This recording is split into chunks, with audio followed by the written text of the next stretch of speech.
Today, actually, whoever who is going to take over from the former president, Abdelaziz Bouteflika, is going to face actually a crisis on the coming, and this is the economic crisis. This new regime or this transition regime will have to come very soon and on a very urgent fashion to the hard choices.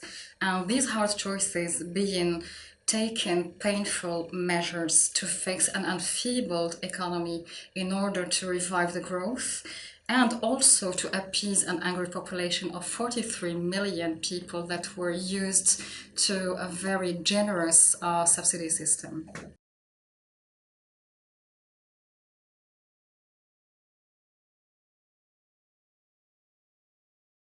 So the economic situation has revealed the fragility of the economic Algerian model. And by this fragility, I will cite at least two indicators that are the high rate of unemployment of the youth and women. Those two populations are not having access to equal opportunities.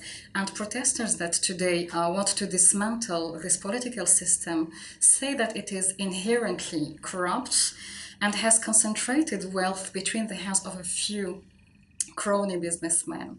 So today, this population which level of unemployment has reached the incredible level of up to 26% within the youth population, and only 1 out of 5 women belongs to the occupied population, brings up to the surface this economic dimension, because what we think, and many analysts have raised this point, that if the economy was in a better shape, maybe the political protest would be less massive.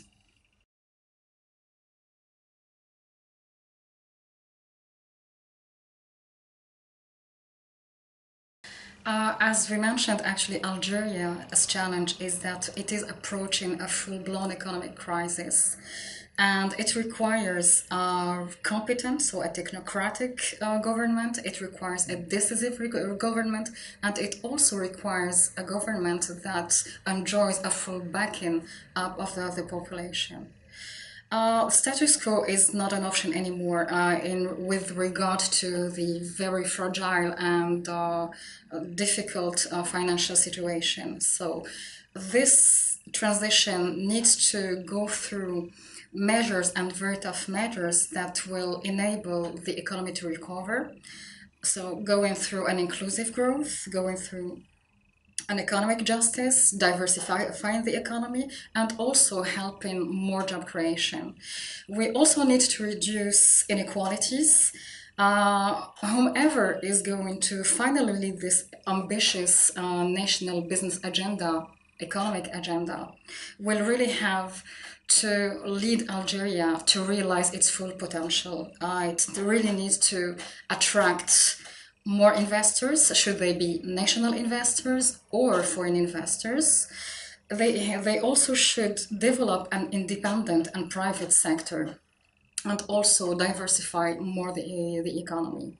And talking again about the importance of the inclusion, youth really have to be included in the economy. And on top of the youth that are suffering today from a very high unemployment rate, reaching the unprecedented level of 26%, women also need to contribute more. And I'm not telling this because I'm a woman or I'm a woman empowerment advocate only, but it is really smart economics backed up very serious studies by important entities and serious entities such as the McKinsey.